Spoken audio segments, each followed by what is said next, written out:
Coming up, I'm going to be talking about how Disney Plus and Hulu are suffering from more churn of subscribers. Also be talking about a brand new series from ABC and much more. But before we go any further, make sure you do hit that subscribe button to keep up with the latest Disney Plus news. Hi everyone, it's Roger here from What's On at DisneyPlus.com. A quick news update for you guys. So let's start off talking about churn, because this is basically when a subscriber leaves the platform and then maybe comes back at a later date.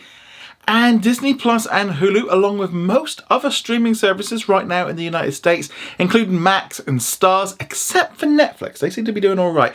Now, this is according to some new data from Bloomberg, who said that it's at its highest it's ever been. It's around about 6%.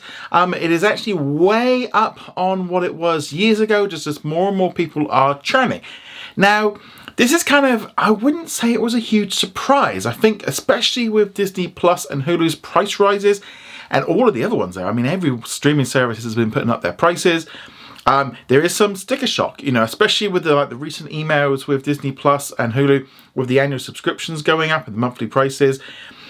Yeah, there is that kind of thing. If people are going, do I need this? Do I want this? Is there enough on here to watch anymore? Now, I do feel like with Disney Plus, especially with in the United States, that you've got like your Star Wars and your Marvels fans, and then you kind of got your families. The families are kind of probably just continuing to keep going because the families are all watching it. But if you're a Star Wars fan and Ahsoka's just ended and you aren't interested in Marvel, maybe there's not enough to keep you kind of engaged until maybe Skeleton Crew comes along. So unsubscribe for a couple of months, then come back when it comes in. We're on a monthly contract system. Why not? I mean, this is just something that we can do. I've done it with streaming services where, you know, I just jump on for a couple of months or a month or two and watch the shows I've been wanting to watch. For example, I did it like with Apple TV when I wanted to watch the first 2 seasons of Ted Lasso. I want to watch the 3rd season, but I'll be like, when there's a couple of shows on there, then I'll pick that one up. Amazon is another one right now that I'm not currently subscribed to, but I'm waiting until there's a few more shows. I want to watch Gen V and a few other bits and pieces, but I'm going to wait and just jump in for a month and watch them. So I do it myself. I personally don't do that with Disney Plus because there's enough stuff happening every week. Same thing like with Netflix and so on. So there's different ones and everyone's going to have different ones that you prioritize, different shows and stuff. But obviously in the US, Disney Plus has been suffering it, and like I said, it is all of the other streaming services. Netflix isn't, but I think Netflix is actually at the minute is because it's had this big boost from subscribers with the password crackdown that it's not probably showing up the data probably about right, because there's certainly people that are going to be unsubscribing to Netflix. Now this is the big thing when they put Hulu and Disney Plus together in the US, that will help reduce the churn like it did internationally when, for example, like this week, you know, when you've got shows like The Kardashians, Welcome to Wrexham, and you've got other stuff dropping in on Disney Plus in addition to Loki and Dancing with the Stars, etc. You've got more choice and more things to make it seem worthwhile. I also think we're probably going to start seeing more annual deals and trying to get you locked into long contracts. Here in the UK, for example, I've been looking into like Now TV because I've literally just cut the cord. I'm waiting for my contract to run out. So I was looking at, for example, Now TV, and you could get a cheaper price for 6 months if you basically did a 6-month bundle. And I'm like, and same thing with like Channel 4 and ITV. If you do a whole year's bundle, you get it. You know, you get a 3 months for free. Disney Plus obviously do it with their annual package. Hulu doesn't really do that right now. But that's a way of kind of locking you in. And that's a good way of saving money as well. But obviously, you know, you can't churn as easily on that. But yeah, I wasn't really surprised with this news. And I think as also the audience now has grown and there's more and more streaming services, there's more and more people using streaming services, it's becoming normal.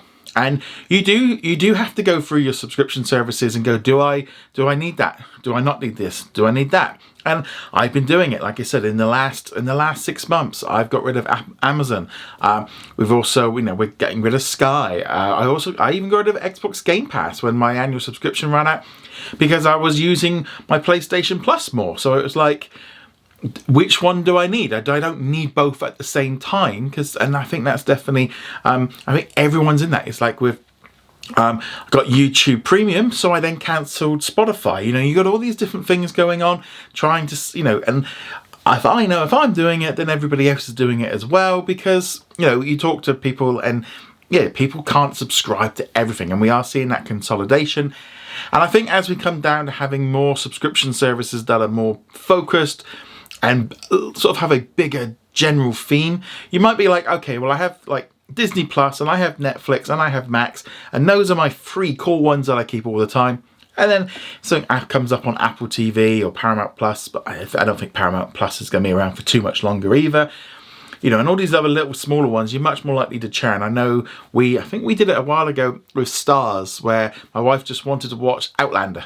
So once she finished watching Outlander, we cancelled it. That was the end of it because there was nothing else on there that she wanted to watch, so got rid of it. That's definitely the way of people are doing, and I think people could become more used to it. And yeah, the different ways of looking at it. I mean, I do think with the ad tiers and stuff, that's definitely probably keeping people in, and it might bring you back in. You know, if you're signing up for a subscription service and it's cheap enough, you might keep going. But yeah, I'd love to know, have you been churning any subscription services? Let me know in the comments below which ones you have been and which ones you feel like you need to keep hold of. Love to hear your thoughts on all of that. Moving on from there, let's now talk about how Disney is working on a brand new limited series with ABC Signature Studios working on The Guest List. Now, according to The Hollywood Reporter, The Guest List will be set on a remote island off the rugged coast where guests attend an elaborate celebrity wedding, but with a storm brewing, the picture-perfect affair darkens as guests and their shared histories dangerously collide, and when the lights go out, a body is found. As old secrets are brought to the surface and mysteries swirl, the question remains, who among these people deserved to die and who had something to kill for?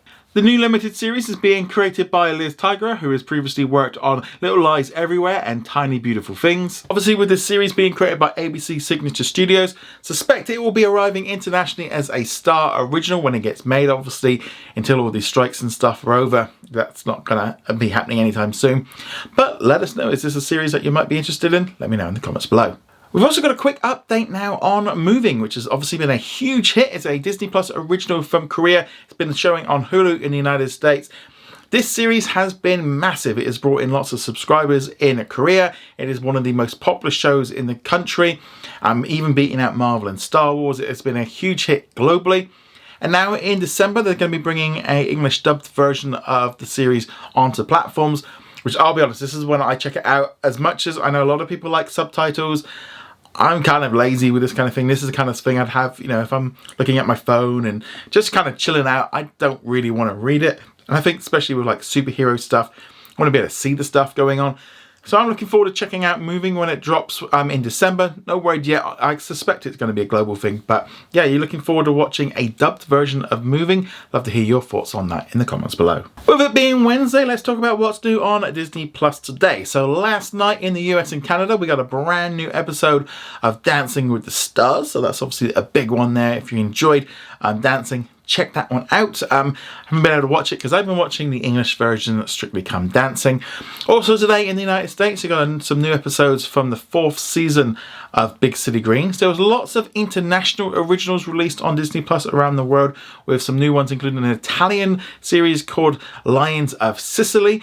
There was also a brand new Korean series, My Home Hero. And we also got another new series released around the world called Living for the Dead. So this one was previously released on Hulu, but now we can all enjoy it. There was also some additional releases as well around the world, like in Australia, they got new episodes of The Simpsons. Here in the UK, we got a new episode of American Horror Story. And we even got the 5th season of What to Do in the Shadows. So lots of different stuff. Quite a big release date. Internationally, in the US, a little bit light, but let us know what you're going to be watching on Disney Plus today. Love to hear your thoughts on that in the comments below. And our comment of the day, which comes from Brendan, who says, an interesting question I've got for you, Roger. What do you think is more likely at this point? A new Star Wars theatrical movie or a new Star Trek one? It could definitely go either way, and a new Star Wars movies are a long way off. I don't think a 4th Star Trek reboot movie is going to happen as much as I'd love it to. Now, I would love to see a new Star Trek film. I have been a big Star Trek fan way back since I can ever remember. My dad loved Star Trek, grew up watching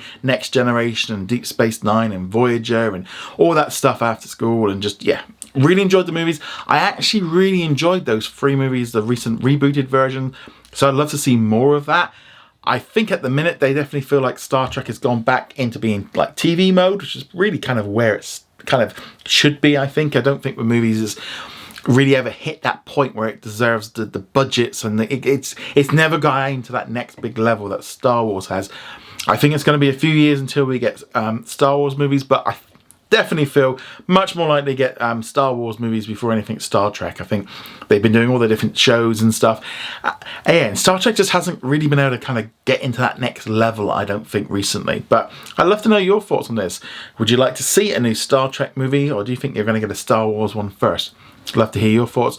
Remember to check out yesterday's videos. I put up two. One about situation in India with Star India, and I also then spoke about, in our daily video, all about how Disney kind of essentially messed up with the Investors Day back in 2020. So check that video. I'll be back tomorrow with another news update.